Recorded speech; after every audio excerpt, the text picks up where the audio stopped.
حي على الفلاح.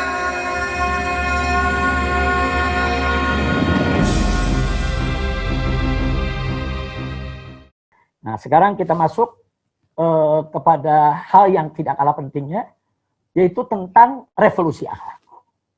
Jadi kalau sekarang kita sedang gaungkan revolusi akhlak, revolusi akhlak. Nah, akhlak yang dimaksud akhlak kemana? Akhlak yang tadi sudah kita bahas dari awal sampai barusan. Nah, ini semua merupakan bagian daripada revolusi akhlak. Nah, sehingga di sini saya hanya ingin memberikan satu kesimpulan singkat saja, bahwa revolusi akhlak ini memiliki level. Nah, jadi ada levelnya. Nah, level yang pertama adalah level individu. Artinya, kalau kita bicara revolusi akhlak di tataran level individu, maka bagaimana caranya rakyat dan bangsa Indonesia ini, semua elemen bangsa, kita ajak secara bersama-sama melakukan perubahan secara cepat. Secara cepat dari sifat-sifat khianat kepada amanat, pembohong kepada jujur, koruptif menjadi non-koruptif, suka maksiat menjadi meninggalkan maksiat. Nah, ini harus masuk di seluruh, yaitu elemen masyarakat. Nah, melalui apa? Melalui dakwah, melalui ajakan, melalui seruan, melalui nasihat, melalui diskusi-diskusi, melalui tulisan-tulisan, melalui rekaman-rekaman. Kita ajak semua dengan dakwah. Nah, bagaimana seluruh masyarakat Indonesia, individu-individu bangsa Indonesia, siapapun dia, yang menginginkan Indonesia bermartabat, yang menginginkan Indonesia berkah, ayo mari kita lakukan revolusi akhlak. Nah, ini di level individu. Nah, sekarang yang kedua, di level sistem. Tentu ada level individu, ada level sistem. Nah, di level sistem ini, kita harus melakukan revolusi akhlak dari sistem berbasis materialisme, sekularisme, ke sistem berbasis tauhid sesuai sila ke-1 Pancasila. Yaitu ketuhanan yang Maha Esa. Ini kan dasar negara. Ini dasar negara kita. Maka itu tidak layak dalam level sistem ini kita mengambil sistem di luar daripada ketuhanan yang Maha Esa. Nah, maka itu revolusi akhlak di level sistem, bagaimana caranya kita secara bersama-sama menggandeng seluruh elemen bangsa tanpa pengecualian, kita hijrah dari sistem berbasis materialisme, sekularisme ke sistem berbasis tauhid, yaitu berbasis kepada sila pertama Pancasila, ketuhanan yang Maha Esa. Nah, itu yang pertama. Yang kedua, bagaimana revolusi akhlak dalam level sistem ini, kita juga harus serius, fokus. Nah, yaitu melakukan suatu gerakan perubahan secepatnya, tidak bisa ditunda-tunda lagi, karena ini sudah merupakan satu kedaruratan dari penegakan hukum yang tidak beradab, penuh rekayasa, dan penyiksaan, serta tajam ke pihak yang kritis, tumpul kepada buzzer pendukung kepada sistem hukum, dan penegakan hukum yang berdasar kemanusiaan yang adil dan beradab, sesuai amanat sila kedua. Nah, jadi artinya penegakan hukum yang adil. Nah, jadi tidak ada satupun orang yang kebal hukum di negeri kita. Jadi semua harus diperlakukan dengan adil. Siapa bersalah, siapa melanggar hukum, diproses secara hukum. Jadi jangan ada penegakan hukum itu ibarat pisau yang tajam ke bawah, tumpul ke atas. Nggak boleh. Karena diskriminasi hukum itu sangat berbahaya sekali. Itu bagi keberlangsungan bangsa Indonesia. Nah, jadi sekali lagi, ayo kita hijrah. Bagaimana penegakan hukum dari yang tidak beradab menjadi yang berkeadilan. Nah, jadi sesuai dengan amanat sila kedua dalam Pancasila, kemanusiaan yang adil dan beradab. Kemanusiaan yang adil, kemanusiaan yang adil dan beradab itu harus menjadi dasar dalam penegakan hukum di negara Indonesia yang sudah dinyatakan oleh Undang-Undang Dasar 1945 sebagai negara hukum. Ingat, Indonesia adalah negara hukum, bukan negara kekuasaan. Nah, kemudian yang ketiga. Yang ketiga, dalam revolusi sistem ini, revolusi akhlak, kita juga harus bergerak secara cepat.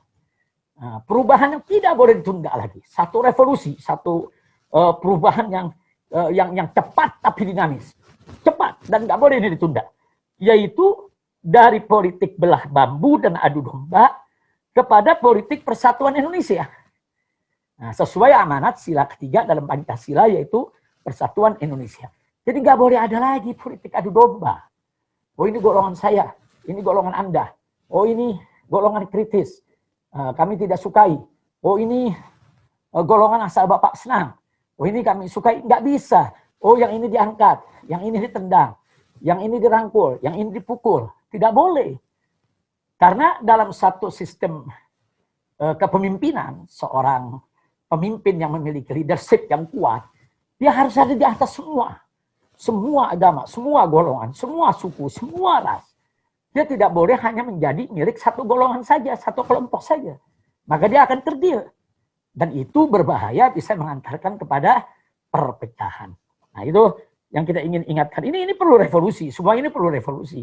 Jadi ini sudah menjadi rahasia umum di mana-mana. Kita bisa lihat penegakan hukumnya tidak adil, adu domba, pecah belah. Dan ini harus dihentikan. Karena ini merupakan sumber kegaduhan. Nah, yang keempat adalah bagaimana kita juga perlu punya etikat baik, keseriusan, dan kerja keras. Juga dibutuhkan kecepatan, itu di dalam bertindak, itu yang disebut sebagai revolusi. Yaitu kita hijrah dari sistem politik liberal ke sistem politik musyawarah mufakat. Sistem politik perwakilan. Nah, sesuai amanat sila keempat dalam Pancasila. Kerakyatan yang dipimpin oleh hikmat, kebijaksanaan dalam permusyawaratan perwakilan. Ini kan sistem politik kita. Nah, sistem politik yang sudah dibangun oleh para founding father ini nggak boleh diganti. Menjadi sistem neolib, menjadi sistem liberal, menjadi sistem yang otoriter, atau menjadi sistem yang diktator, tidak boleh. Karena itu bisa menghancurkan tatanan demokrasi Negara Kesatuan Republik Indonesia. Jadi para founding father kita itu luar biasa. Mereka orang-orang cerdas, negarawan. Mereka punya pemikiran begitu panjang ke depan untuk kebaikan bangsa Indonesia. Jadi mereka sudah letakkan itu dasar-dasarnya. Apa dasar ekonominya, dasar politiknya. Bahkan pertama sekali yang mereka letakkan dasar agamanya. Ketuhanan yang Maha Esa. Yang kedua, kemanusiaan yang adil dan beradab. Ini kan dasar penegakan hukum. Nah, yang ketiga, persatuan Indonesia. Itu kan dasar luar biasa untuk mencegah disintegrasi bangsa. Dan yang keempat yang tidak kalah pentingnya, dasar musyawarah mufakat dengan sistem perwakilan. Nah, sebetulnya kita hanya tinggal melaksanakan saja. Enggak usah kita obok-obok ini Pancasila, apalagi diperas-peras. Mau dijadikan Ekasila, mau dijadikan Trisila. Nah, ini berbahaya sekali bagi persatuan dan kesatuan NKRI. Nah, kemudian yang terakhir yaitu yang kelima, masih dalam tataran level revolusi akhlak. Jadi revolusi akhlak di level sistem juga harus punya keberanian yang penuh tanggung jawab dan semangat, serius, fokus. Bagaimana kita melakukan hijrah dari sistem ekonomi riba ke sistem ekonomi non riba, dari pembangunan yang mengandalkan utang kepada pembangunan yang berbasis ekonomi kerakyatan. Dari ekonomi oligarki kapitalistik ke ekonomi berkeadilan sosial. Dari struktur ekonomi yang dikuasai segelintir orang kepada pemerataan sumber daya ekonomi.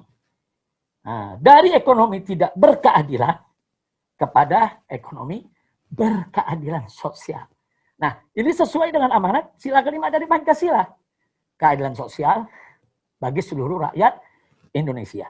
Jadi level sistem yang saya sampaikan barusan satu persatu, level sistem ini kita bagi 5 tadi, semuanya itu sudah diamanatkan, sudah digariskan dengan secara tegas, jelas, lugas oleh para founding father bangsa Indonesia. Jadi subhanallah, subhanallah, sekali lagi kita harus mendoakan para founding father kita, jasa mereka terhadap bangsa ini. Nah, kita sebetulnya hanya tinggal melaksanakan, menjaga, melestarikan. Bagaimana semua ini bisa dijaga menjadi modal revolusi akhlak kita.